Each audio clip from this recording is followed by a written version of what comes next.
الله الرحمن الرحيم. رب اشرح لي صدري ويسر لي أمري واحلل عقدة من لساني يفقه قولي. السلام عليكم ورحمة الله وبركاته، وأسعد الله أوقاتكم بكل خير، وصلى اللهم وسلم وبارك على سيدنا محمد. متابعي الكرام، حياكم الله بحلقة جديدة من سوالف دواوين. ومثل ما اعتدنا في كل حلقة ناخذ قصة، ومن هاي القصة ناخذ العبرة والحكمة اللي نستفيد منها في وقتنا الحاضر إن شاء الله. ولا زلنا أيضا نذكر في مشروعنا اللي هو مشروع المجالس مدارس، اللي ندعو شبابنا لحضور المجالس بالدواوين، بالقعدات، بغيرها، يكون مستمع، يتعلم السالفة الطيبة الغانمة اللي يبعد شوية عن هالإلكترونيات غيرها اللي والله ما وراها غير هالساعة تشوفه عمره بعد 10 سنين و12 سنة و13 سنة، لو يكمكش، لو لابس له نظارة، لو غيرها ممر من عندي. فنريد مثل ما يقول انه شوية يرجعون لأصلهم، يرجعون لمجالسهم، يتعلمون السالفة الطيبة، سوالف الناس شلون ياخذون وينطون بالحكي، لانه والله ما تفيد اليوم الانسان لما يبعد عن اصله وتخلى عن اصله، والله ما وراها غير الضياع. قصتنا اليوم من البادية، ونعم من أهل البادية ومن قصصهم حقيقة مدرسة. البادية مدرسة في كل شيء. هذا ولد عايش هو وأمه ويتيم، ويشتغل راعي بحد هالعربان. والله يوم من الأيام سارح الرجال بهنعاج، يقول لا بالله وانها الضعن جاي يمشي من هناك، والله سواد يمشي. يقول يوم قربوا وانه لا بالله حريم لابسات الله يستر علينا هالعبيس سود وكذا، ومرن من عنده.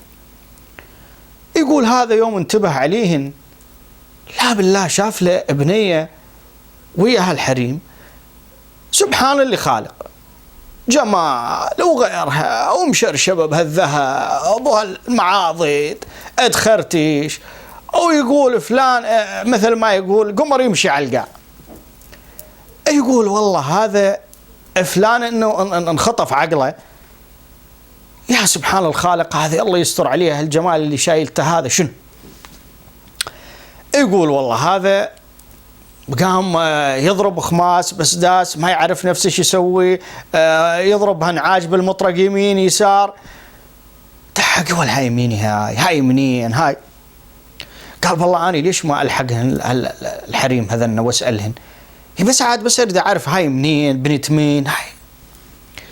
يقول والله لحقهن، كان اكو حريمة تمشي بطارفهن. قال يا بنت الجواد أريد أنشدك. قالت ايش عندك يا خير؟ قال والله أريد أنشدك على هالبنت الحلوة هذه منين هالبنت هذه، بنت من؟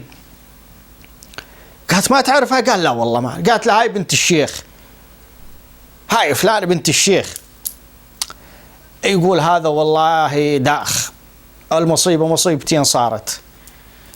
يقول والله وياها غياب هالشمس غيرها لا بالله طر نعاجة ورد على البيت. يقول يوم الرد على البيت لا بالله هذا ألقح نفسه ونام. جت أم علي، يا أبو يا ابني قوم تعشى قوم كذا. قالها ما أريد. يقول يا ابني ايش بيك اليوم رحت ما بيك خلاف، ايش بيك رديت ما؟ قالها والله الموضوع هاللون وهاللون، والله شفت لي بنت والبنت هاي والله عجبتني، وباكر اريدك من الصبح تروح تحكي لي اياها، تخطبي لي هالبنت تسولفين ويا اهلها.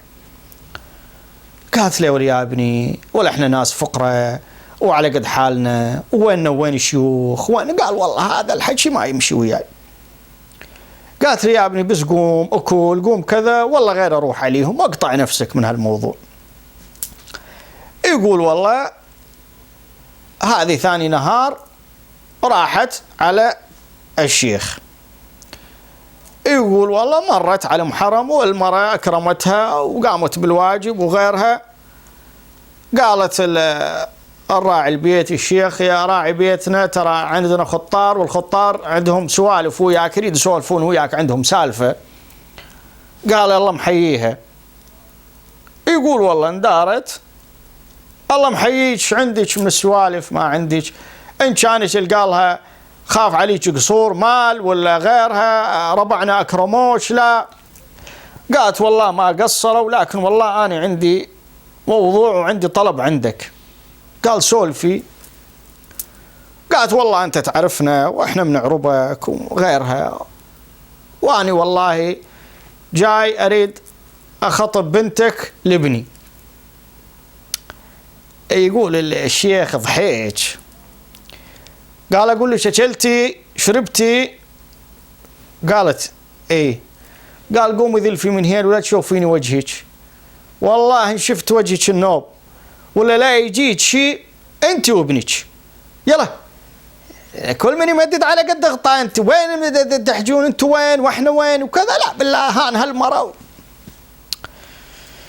يقول المرة هاي راحت على ابنها، قال لها ها؟ قالت له والله يا ابني والله أمك انهانت وطردت، وأنا من البداية قلت لك يا ابني هالموضوع هذا ما لك خبز بيه، وإحنا وين وشيوخ وين وهذول ناس الله ما شاء الله موفقهم وغيرها، وإحنا يا ابني على قد حالنا. قال لها والله أبد. قالت والله أنا روحة ما أروح بعد، والموضوع انتهى. يقول والله هذا طلع يمشي، قالها إيه هوجس وحالته مهي حالة، ولا ظل نفس برعية ولا بغيرها ولا. يقول والله يمشي مر له من قدام شايب بهالعرب. يقول شاف الشايب، قال له يا ابني شبيك أشوف أنت على بعضك؟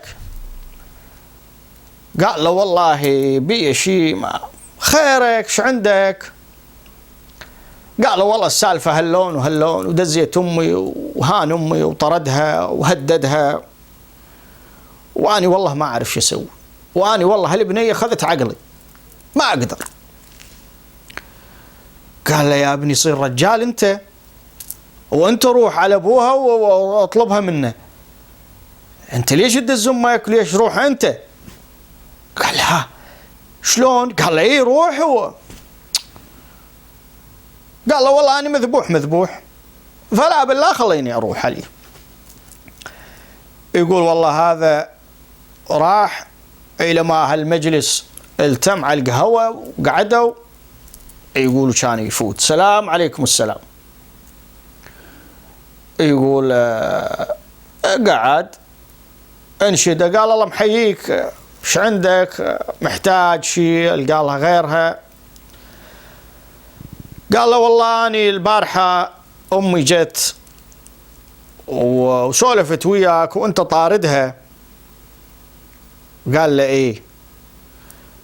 هذا دحق راح ينفضح قدام العرب وقدام الناس وكذا، فما يقدر قالها. قال أنت شو تريد؟ قال لا والله أنا جاي أريد بنتك. قال له زين، أنا عندي شرط، إن كانك ولغز عرفت الشرط وحليت هاللغز أنا جوزك بنتي، وإن ما عرفت ترى أنا قص راسك. قال له أنا موافق. قال له شنو لغزك؟ قال انطوني هاي عصات القصب. قال له ايه. قال له اريدك تعرف لي عصات هالقصب هاي وين راسها وين ذيلها. قال وروح لك من الوقت ايش قد ما تريد. هو قال لك انا ياخذ العصا ويروح عني، ما اريد اشوف وجهه ولا خلص منه وما راح يجيني النوم. يقول والله هذا شال العصا وراح على الشايب اللي دزه. قال له يا ابن الحلال تعال جاي انت ورطتني واني شو اسوي هالساعه؟ هذا يقول لي السالفه هيك وهيك. قال له هاي سهله. قال له شلون سهله؟ قال له قوم وياي على غدير المي. يقول اخذه وراح على غدير المي. يقول قال له حط اغطس هالعصا بغدير المي. يقول والله قام غطس العصا. يقول من جنب ارتفعت قبل الجنب الاخر. قال له هذا الذيل او هذا الراس. قال له شلون؟ قال له الذيل يصير اخف من الراس فيرتفع قبله. قال له هاي خوش. والله هذا شال العصا وراح على الشيخ. سلام عليكم السلام. ها؟ قال له أنا حليت لغزك وجيت. قال له شلون حليته؟ قال له أنت ردت هذا ذيل العصا أو هذا رأسه. قال له صحيح، بس أريدك شلون عرفت؟ قال له مبينه، حطها بغدير المي والذيل أخف من الرأس، والذيل راح يرتفع قبل الرأس وهاي مبينه. قال له هاي خوش، أنا عندي شرط آخر. قال له شنو هو؟ قال له عندي هالفرس وبنتها يتشابهن، نفس الشيء، نفس الحجم، نفس اللون، نفس الشكل، نفس كل شيء. أريدك تقودهن وتروح وتجيب لي أيه الأم وأيه البنت. قال له سهل. يقول هذا قادهن وراح زاد على الشايب. قال له يا ابن الحلال تعال، هذا النوب جاب لي سالفة أخرى. قال له شنو هي؟ قال والله يقول لي هذا هن يتشابهن، الفرس وبنتها، هذه مهرتها، فأريدك إن شلون أعرف. قال هاي سهلة. قال له شلون؟ قال له انطيني البرنو.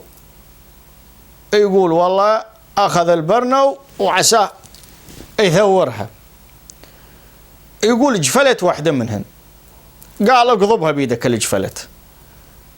قال له هاي المرة بنته وهذا الأم، قودهن نروح عليه. قال له شلون عرفت؟ خاف انسأل.